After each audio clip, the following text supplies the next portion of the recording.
사랑하는 형제자매 여러분, 잠시 여러분의 시간을 내어 이야기를 들어주시는 것만으로도 여러분은 하나님의 은혜를 나누는 귀한 사역에 동참하고 계십니다. 이 영상이 여러분의 마음에 희망의 불씨를 지피고 그 빛이 주변으로 퍼져나갈 수 있도록 좋아요와 공유로 함께해 주시길 부탁드립니다.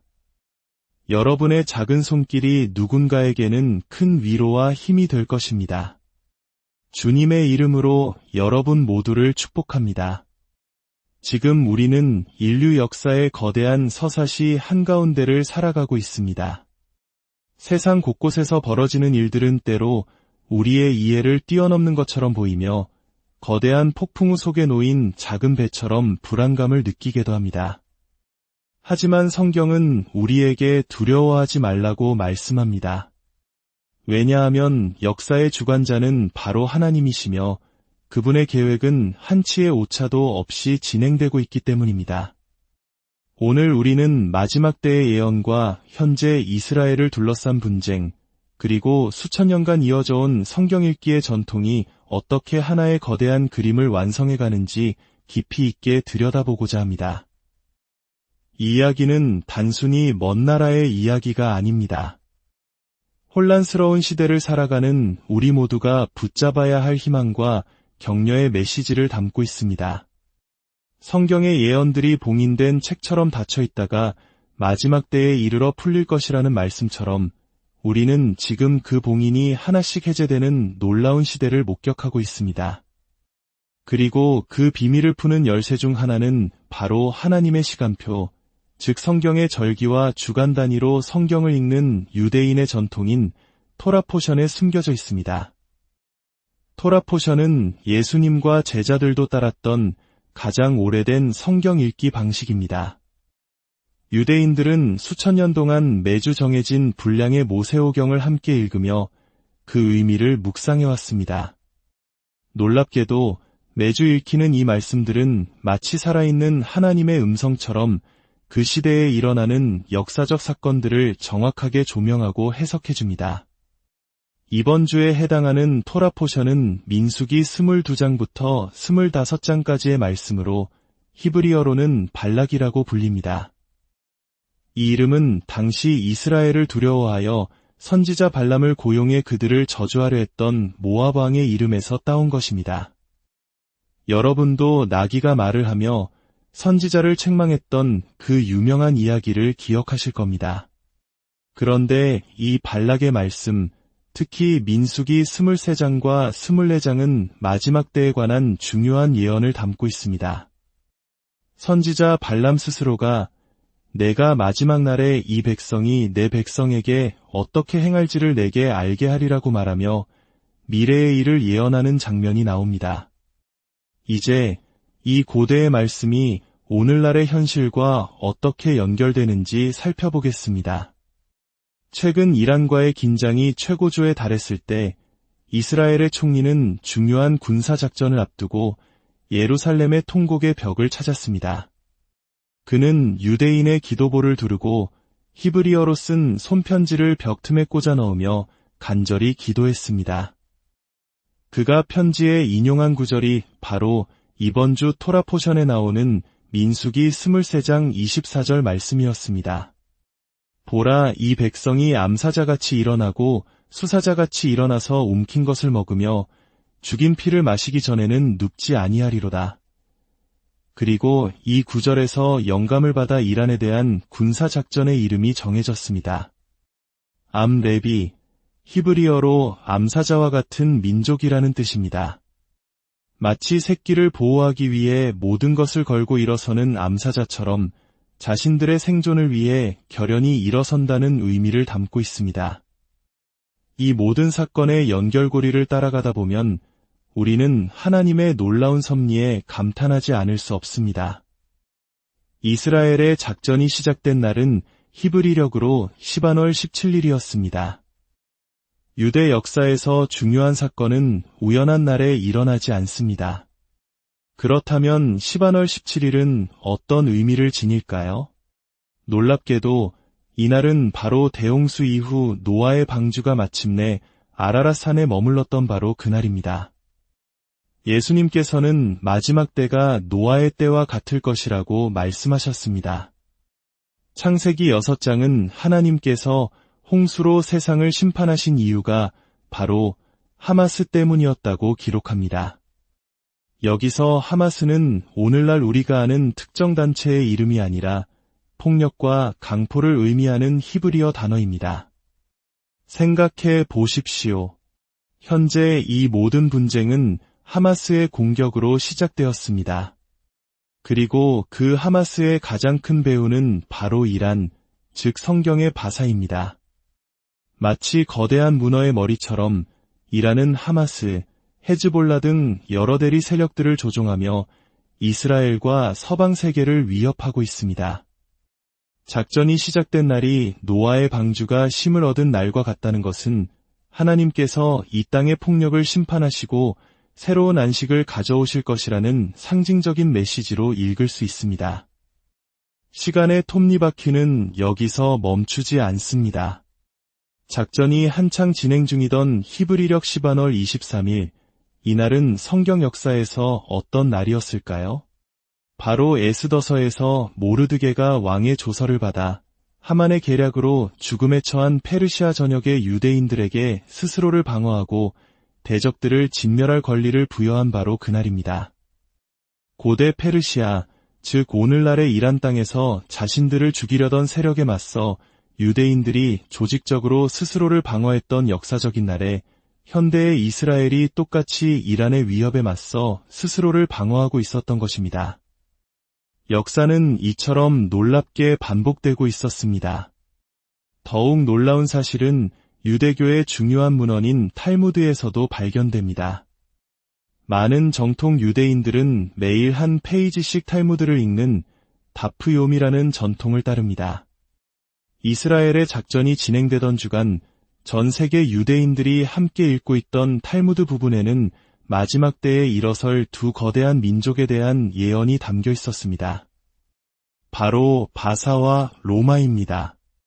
고대 랍비들은 이 두 왕국, 즉 바사와 로마의 영향력이 메시아가 오실 때까지 지속될 것이며 마지막 때에는 이슬람 세력과 연합한 바사가 이스라엘과 서방 세계에 대항하게 될 것이라고 예언했습니다. 지금 우리가 목격하는 현실과 정확히 일치합니다. 그리고 바로 그 탈무드 구절이 낭독된 다음 날 마치 예언이 성취되듯 당시 서방 세계의 상징인 미국이 이란의 핵시설을 타격하는 사건이 발생했습니다. 로마가 바사를 공격한 것입니다. 이 모든 것이 우연일 수 있을까요? 하나님의 시간표는 더욱 정교하게 움직입니다. 미국이 이란을 타격했던 그 안식일에 전 세계 유대인 회당에서는 또 다른 토라 포션이 읽히고 있었습니다.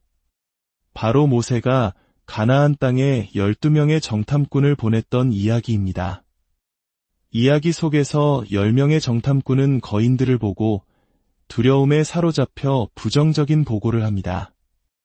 그들은 우리는 메뚜기와 같다며 스스로를 비하하고 백성의 마음을 낙담시켰습니다. 이는 마치 과거 이란의 위협 앞에서 두려워하며 아무것도 하지 못했던 일부 서방 지도자들의 모습과 같습니다. 하지만 여호수아와 갈렙, 단 두 사람만이 믿음의 눈으로 상황을 보고하며 그들은 우리의 밥이라고 외쳤습니다.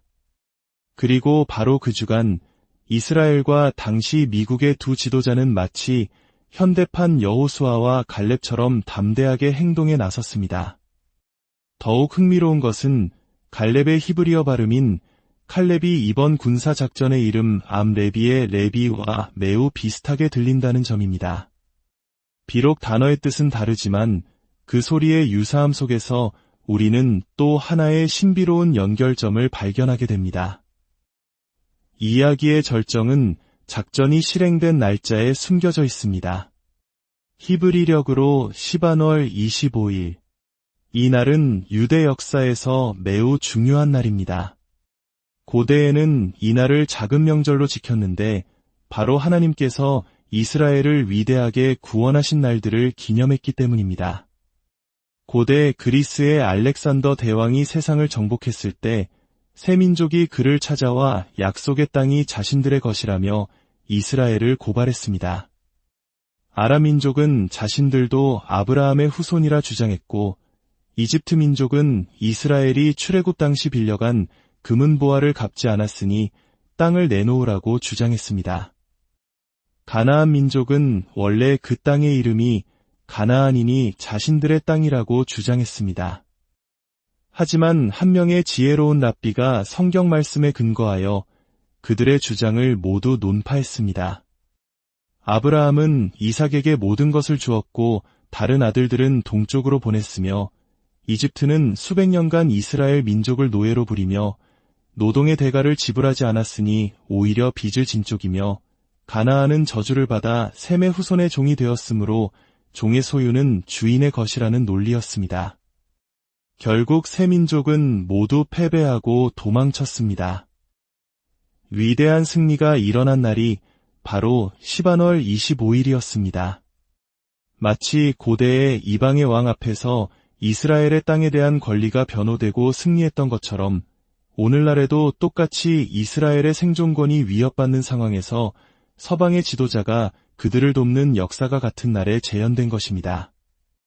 숫자 25는 또 다른 기적의 이야기, 하누카를 떠올리게 합니다.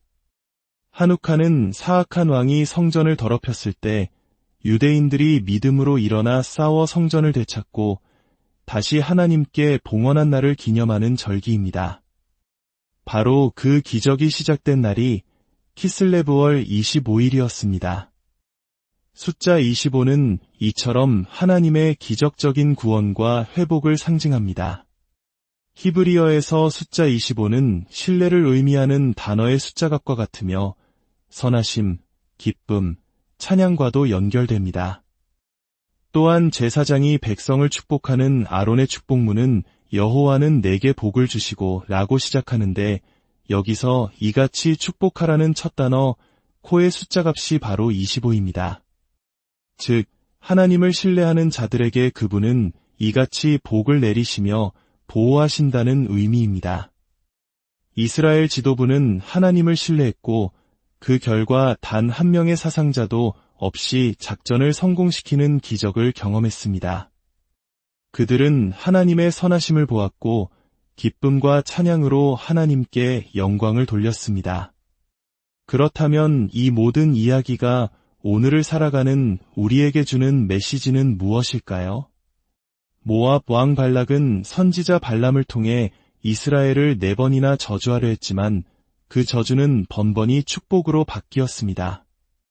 하나님께서 축복하신 자는 그 누구도 저주할 수 없습니다. 하나님은 비극을 승리로 저주를 축복으로 바꾸시는 분입니다. 이스라엘 역사상 최악의 날 중 하나로 기억될 하마스의 공격으로 이 모든 비극이 시작되었지만 그 결과는 어떻습니까? 하마스는 사실상 패배했고 이란의 대리 세력들은 약화되었으며 이란의 핵 프로그램은 파괴되었습니다. 원수가 악을 위해 계획한 일을 하나님께서는 선으로 바꾸셨습니다. 이것은 단지 이스라엘만의 이야기가 아닙니다. 바로 당신의 이야기입니다. 당신을 향해 쏟아지는 세상의 저주와 비난, 당신의 삶을 위협하는 거대한 문제들 앞에서 두려워하지 마십시오. 하나님께서 당신을 축복하셨고 당신을 택하셨습니다.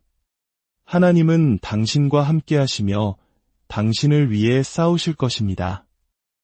이 모든 사건들은 앞으로 다가올 거대한 그림의 예고편과도 같습니다. 민수기 24장은 결국 마지막 때에 있을 곡과 마곡의 전쟁을 예언합니다. 지금의 평화는 잠시일 수 있습니다. 하지만 이 모든 과정은 메시아의 오심과 모든 것의 회복, 하나님의 나라가 이 땅에 임하는 궁극적인 선을 이루기 위한 과정입니다. 그러므로 사랑하는 여러분, 10명의 정탐꾼처럼 눈앞의 거인만을 보고 두려워하지 마십시오. 당신의 삶에 어떤 어려움이 닥쳐오든 상황이 얼마나 불리해 보이든 믿음의 눈을 들어 여호수아와 갈렙처럼 선포하십시오. 하나님은 언제나 승리하십니다. 그리고 그분 안에서 우리 또한 이미 승리한 자들입니다.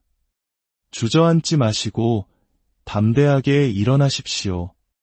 유다 지파의 사자이신 우리 구주 예수 그리스도께서 우리를 위해 싸우십니다.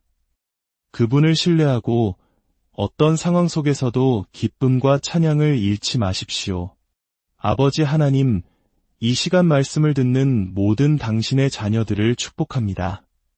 그들의 삶에 닥쳐온 모든 어려움과 공격, 영적, 육체적, 관계적, 재정적, 감정적인 모든 고통 속에서 친히 함께하여 주시옵소서. 이스라엘을 저주하려던 발락의 계획을 축복으로 바꾸셨던 것처럼 우리 성도들의 삶에 닥친 모든 비극이 승리로 모든 저주가 축복으로 바뀌는 놀라운 전환의 계절이 되게 하여 주시옵소서. 모든 것을 합력하여 선을 이루시는 하나님, 우리에게 희망과 힘과 용기를 주옵소서. 세상이 주님과 그의 기름 부음 받은 자를 대적하여 일어설 때 우리는 더욱 굳건히 주님 편에 서는 증인이 되게 하옵소서. 하늘에서 웃으시는 주님, 당신의 계획은 결코 실패하지 않고 반드시 성취될 것을 믿습니다. 이곳에 있는 모든 이들의 삶 가운데 주님의 모든 약속이 성취되게 하옵소서. 그들을 격려하시고 세우시고 강하게 하시며 생명을 살리는 귀한 도구로 사용하여 주시옵소서.